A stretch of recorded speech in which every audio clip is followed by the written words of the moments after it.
Nouvelle attaque à Beni au nord Kivu. 22 personnes ont été tuées dans la nuit de vendredi à samedi. Ce drame intervient 48 heures après un massacre similaire perpétré par des rebelles ougandais de l'ADF NALU. Le 27 corps des civils assassinés ont été inhumés vendredi à Beni. Et puis le centre de transit de Kotakoli qui accueille les ex-combattants démobilisés dans la province de l'Équateur connaît une fermeture progressive.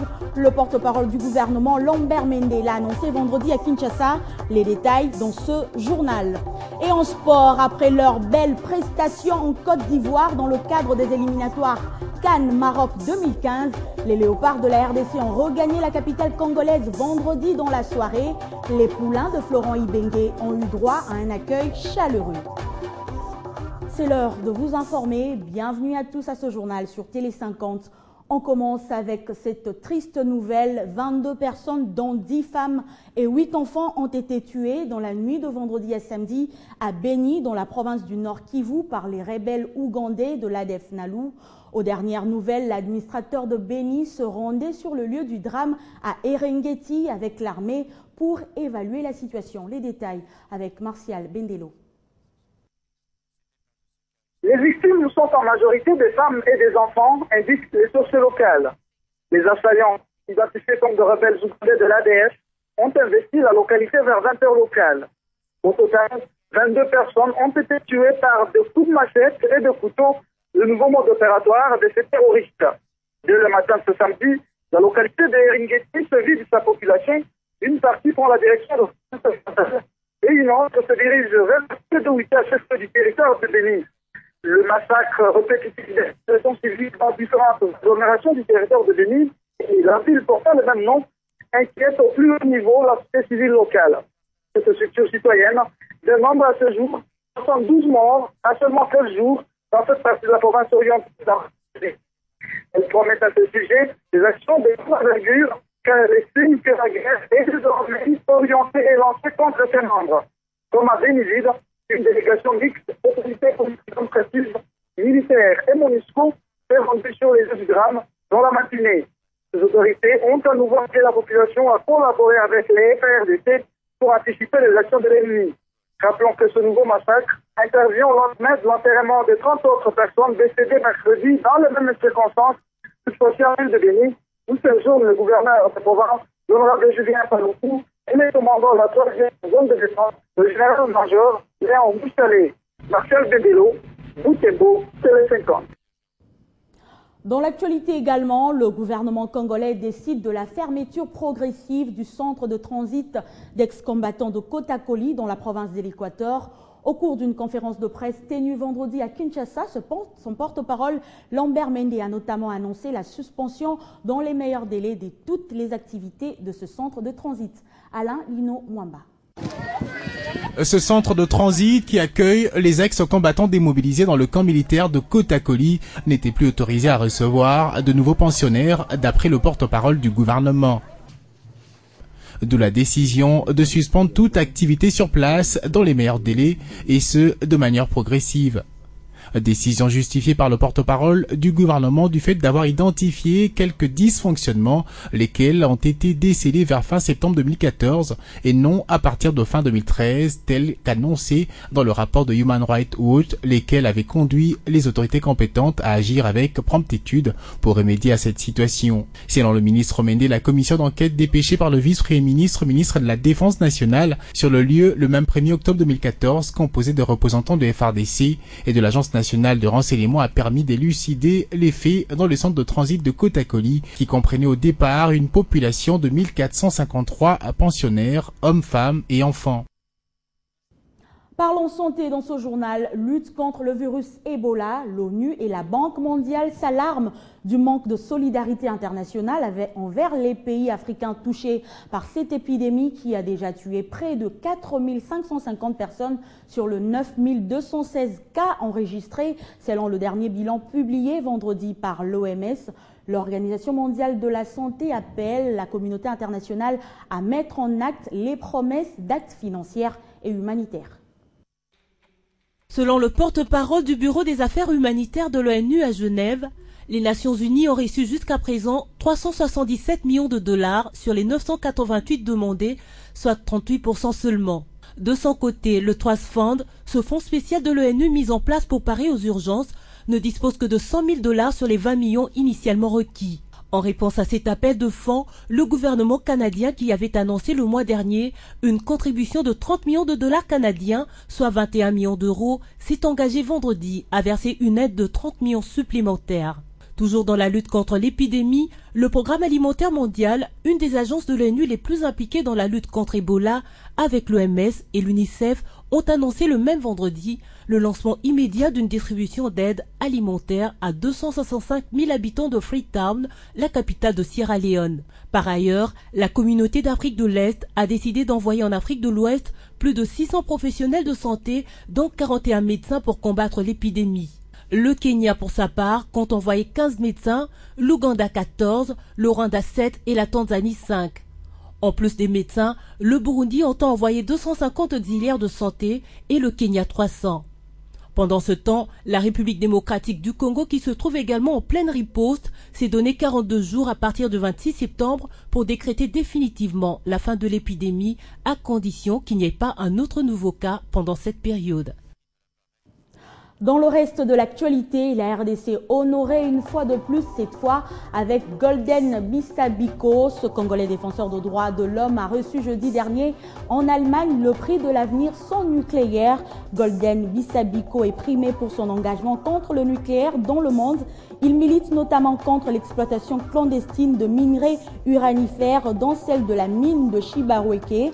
Pour l'ONG Justicia, cette reconnaissance internationale est une fierté pour les défenseurs de droits de l'homme de la République démocratique du Congo. Rendons-nous en Centrafrique. La présidente de la transition, Catherine Samba-Panza, a reçu l'ensemble des forces vives du pays depuis mardi dernier jusqu'à vendredi, notamment les partis politiques, les organisations de la société civile, les groupes armés et les acteurs socio-économiques. Ces entretiens aux allures des débats politiques houleux interviennent dans un contexte de tension et de violation sur les terrains. Une semaine d'intenses activités pour l'exécutif centrafricain qui a entamé une série de consultations avec les forces vives de la nation, notamment l'ex-coalition Seleka, majoritairement musulmane, les miliciens anti-Balaka qui avaient mené une impitoyable chasse aux musulmans après la chute de la Seleka et en pointe dans les violences de ce dernier jour dans Bangui. Occasion pour la présidente Catherine Samba-Panza de présenter sa lecture de la situation actuelle dominée par des violences. La présidente centrafricaine accuse dans un communiqué une coalition de forces négatives de tentatives de coup d'État institutionnel en vue d'installer une troisième transition. Pour le Premier ministre Mahamat Kamoun, ces consultations réaffirment la volonté de Catherine Samba-Panza de conduire la transition dans un climat apaisé et sa détermination à conclure dans les meilleurs délais cette parenthèse de l'histoire politique de la Centrafrique par l'organisation des élections. La semaine dernière, Bangui avait déjà été en proie à 3 jours d'affrontements d'une intensité inédite depuis des mois et qui ont fait au moins 10 morts. Les anti-Balaka comme les rebelles musulmans de la Seleka, eux, n'attendent que la démission de Catherine Samba-Panza. Direction le Nigeria, un accord de cessez-le-feu entre le gouvernement nigérien et la secte Boko Haram a été signé vendredi. L'accord prévoit la libération de 219 lycéennes enlevées le 14 avril dernier à Chibok, dans le nord-est du pays. Suivez. Un accord de cessez-le-feu a été conclu entre le gouvernement fédéral du Nigeria et le groupe pour la prédication et le djihad, plus connu sous le nom de Boko Haram. En parallèle, le premier secrétaire de la présidence, Hassan Tukur, a affirmé qu'un accord avait été conclu avec le groupe islamiste mettant fin aux violences et prévoyant la libération des 219 jeunes filles toujours portées disparues.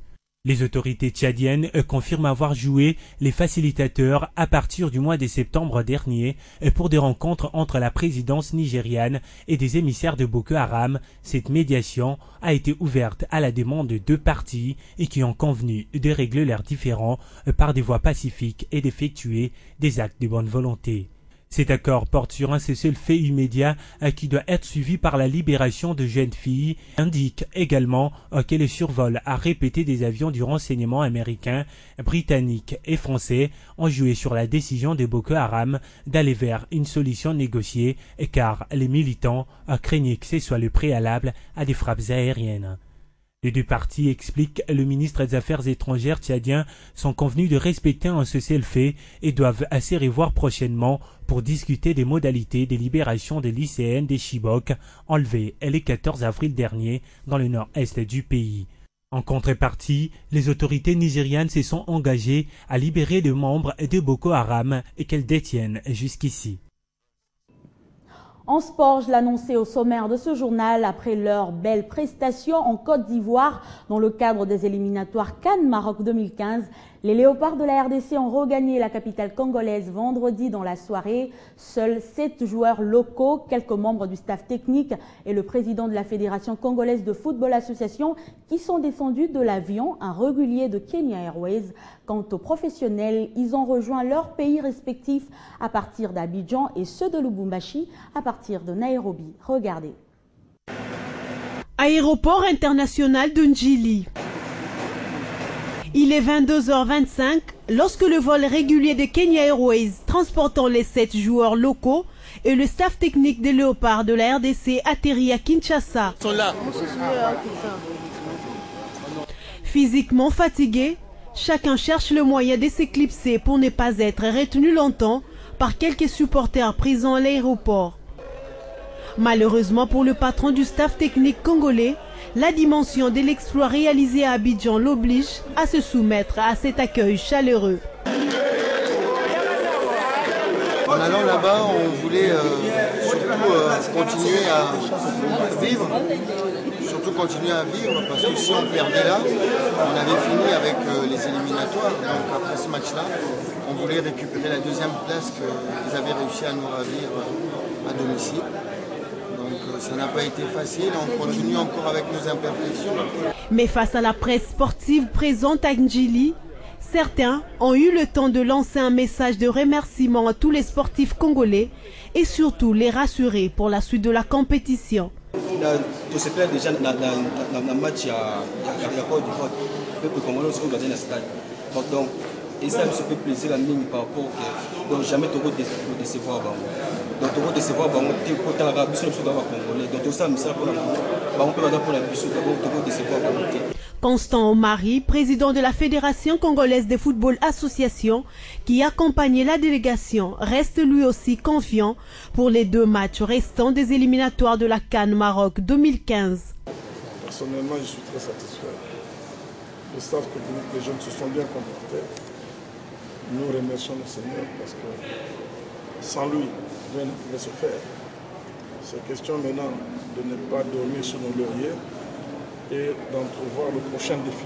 Vainqueurs des éléphants de la Côte d'Ivoire en match de la 4e journée en déplacement, les Léopards occupent actuellement la 2e position du groupe D avec 6 points, talonnés du Cameroun qui totalise 10 points, la Côte d'Ivoire 3e et la Sierra Leone dernière avec 1 point. Toujours en sport, parlons des Jeux congolais dont la 4e édition est annoncée au mois de décembre 2014.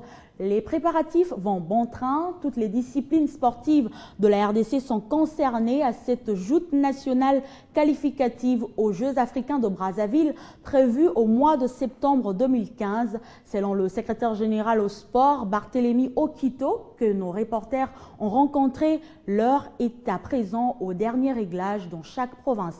Doudoumbala. Rendez-vous manqué l'année dernière, faute des moyens conséquents. Le 4e jeu congolais aura bel et bien lieu en 2014 et ce sera au début du mois de décembre prochain. Confirmation faite par Barthélémy Okito. Tout est fin prêt. Tout est fin prêt.